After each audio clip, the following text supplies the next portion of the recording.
साथियों, सभी आउटसोर्स कर्मचारियों का न्यूनतम वेतन होगा 25,000 प्रति माह तक। जी हाँ साथियों, बहुत बड़ी अपडेट सामने आ रही है। पूरी अपडेट आपको बताएंगे किनको मिलेगा 25,000 रुपये प्रति माह तक। जी हाँ साथियों, पूरी जानकारी बताएंगे। जैसा कि आप सभी लोगों को पता है कि आउटसोर्स सेवा निगम को सरकार से मंजूरी मिल चुकी है, सिर्फ बाकी रह गया है लागू होना। तो साथियों, इसी पर आज बड़ी अपडेट आई हुई है, उसी पर आज आपको बात करेंगे कि आउटसोर्स सेवा निगम के अंतर्गत जो है 25,000 प्रति माह तक वेतन मिलना है। किसको कितना वेतन मिलेगा, क्योंकि यहाँ पर अकुशल, अर्धकुशल, कुशल, उच्च कुशल 4 श्रेणियों में कर्मचारी होते हैं। तो किस श्रेणी के कर्मचारी को कितना वेतन मिलेगा, वो उसकी जानकारी आज हम आपको बताएंगे। आउटसोर्स सेवा निगम कब तक लागू होगा, कब से आपके बैंक खाते में आपका वेतन जो है बढ़कर आने लगेगा, उसकी भी जानकारी देंगे। साथियों, सबसे बड़ी जानकारी देंगे कि आउटसोर्स सेवा निगम बनने के बाद कौन कौन से विभाग आउटसोर्स सेवा निगम के अंतर्गत आएंगे, किन किन कर्मचारियों को आउटसोर्स सेवा निगम से फ़ायदा मिलेगा और किन कर्मचारियों को आउटसोर्स सेवा निगम से फ़ायदा नहीं मिलेगा। तो पूरी चर्चा करेंगे आज के वीडियो में। साथियों, वीडियो पर बने रहिएगा क्योंकि वीडियो बहुत ही ज़्यादा इन्फॉर्मेटिव होने वाली है। तो चलिए शुरू करते हैं वीडियो को। उसके पहले छोटा सा अनुरोध है, वीडियो को लाइक ज़्यादा शेयर कर देना ताकि ये वीडियो हर कर्मचारी तक पहुंच जाए। साथियों, अगर चैनल को नहीं किया सब्सक्राइब तो सब्सक्राइब कर लेना, बेल आइकन घंटी को जरूर दबा लेना ताकि हर नई अपडेट आपको मिल सके। अगर ये वीडियो आप फेसबुक पेज पर देख पा रहे हो तो इस पेज को अभी फॉलो कर लीजिए ताकि आपको कोई भी नई अपडेट सबसे पहले मिल सके। साथियों, यहाँ पर देख सकते हैं आप, ब्रेकिंग न्यूज़ आ रही है, यहाँ पर आप स्क्रीन पर देख पा रहे होंगे।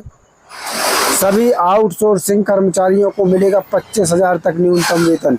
ये बड़ी अपडेट जो है सामने निकल कर आ रही है। अब ये अपडेट कितनी सही है या कितनी गलत है, ये तो हम बाद में चर्चा करेंगे, लेकिन अभी फ़िलहाल पे ये खबर बहुत ज़्यादा वायरल हो रही है कि आउटसोर्स कर्मचारियों को 25,000 प्रति माह तक जो है न्यूनतम वेतन होना है। इस बात में कितनी सच्चाई है उसकी सब चर्चा करेंगे साथियों। और साथ में आपको बता दें कि कौन कौन से विभाग जो है आउटसोर्स सेवा निगम में शामिल होंगे, किस किस को फ़ायदा मिलेगा, वो जानकारी हम आपको क्लियर बताएंगे।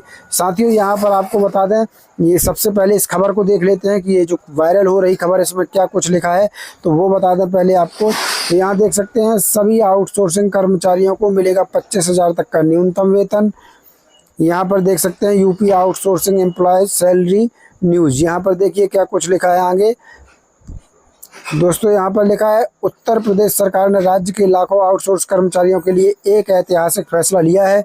योगी आदित्यनाथ सरकार ने अब इन संविदा कर्मचारियों को न केवल बेहतर वेतन देने की घोषणा की है, बल्कि समय पर सैलरी भुगतान और आरक्षण लागू करने जैसे फैसलों को भी मंजूरी दी है। इस निर्णय से सरकार की मंशा स्पष्ट होती है कि राज्य में कार्यरत आउटसोर्स कर्मचारियों को सम्मानजनक जीवन और काम का माहौल दिया जाएगा। राज्य में न्यूनतम वेतन की सीमा तय, जिसकी हम बात कर रहे थे साथियों। तो यहाँ पर देख लीजिए, हाल ही में हुई कैबिनेट बैठक में सरकार ने यह स्पष्ट कर दिया कि अब किसी भी विभाग में कार्यरत आउटसोर्सिंग स्टाफ को 16,000 से कम वेतन नहीं दिया जाएगा।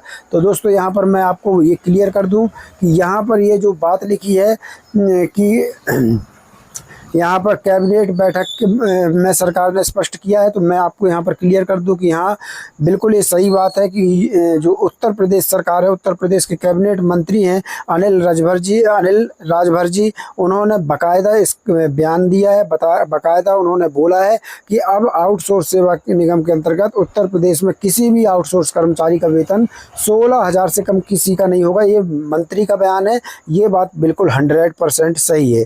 चलिए आगे देख लेते हैं। मंत्री अनिल राजभर ने दी जानकारी कि सरकार द्वारा अब आउटसोर्सिंग एजेंसियों की सख्त निगरानी की जाएगी और तयशुदा न्यूनतम वेतन नियम का उल्लंघन करने पर कड़ी कार्रवाई की जाएगी। तो यहाँ पर एक बार मैं फिर क्लियर कर दूं साथियों कि 16,000 न्यूनतम वेतन रहना है किसी भी आउटसोर्स कर्मचारी का। ये बात बिल्कुल सही है, 16,000 से कम किसी का वेतन नहीं होने वाला है। चलिए आगे देख लेते हैं इस खबरों को। यहाँ देख लीजिए, कुछ पदों पर मिलेगी 25,000 तक की सैलरी। साथियों, जहां तक मैं बता दूं तो ये खबर भी ज़्यादातर कहना चाहिए, थोड़ा बहुत अगर हो सकता है चेंज हो, नहीं तो ये खबर भी बिल्कुल सही है। यहाँ पर ये जो खबर हम आपको बताने वाले हैं, ये खबर भी बिल्कुल सही है। हल्का फुल्का कम ज़्यादा हो सकता है, लेकिन बहुत ज़्यादा नहीं होगा। हल्का फुल्का का मतलब 200-400-500 रुपये यहाँ वहाँ हो सकते हैं। यहाँ पर देख लीजिए क्या कुछ इस खबर में लिखा है। सरकार द्वारा जारी किए गए नए वेतन ड्राफ्ट के अनुसार प्रथम श्रेणी के पदों पर नियुक्त कर्मचारियों को 25,000 तक मासिक वेतन दिया जाएगा। इनमें lecturer, project officer, assistant architect, accountant officer जैसे पद शामिल हैं, जिनके लिए स्नातक डिग्री अनिवार्य है।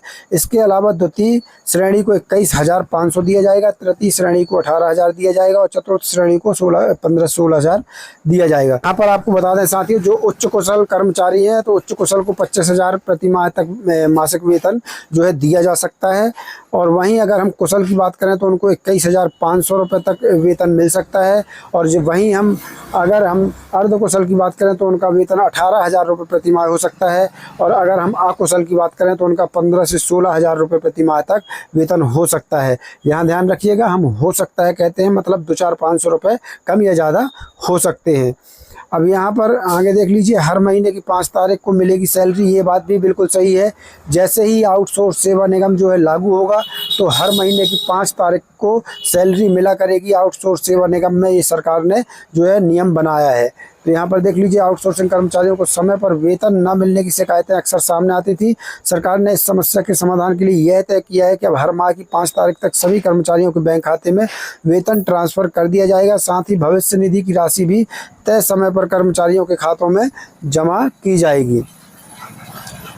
स्वास्थ्य लाभ और अवकाश की भी व्यवस्था, यानी इसमें साथियों आपको बता दें, सरकारी कर्मचारियों की तरह छुट्टियां भी मिलेंगी।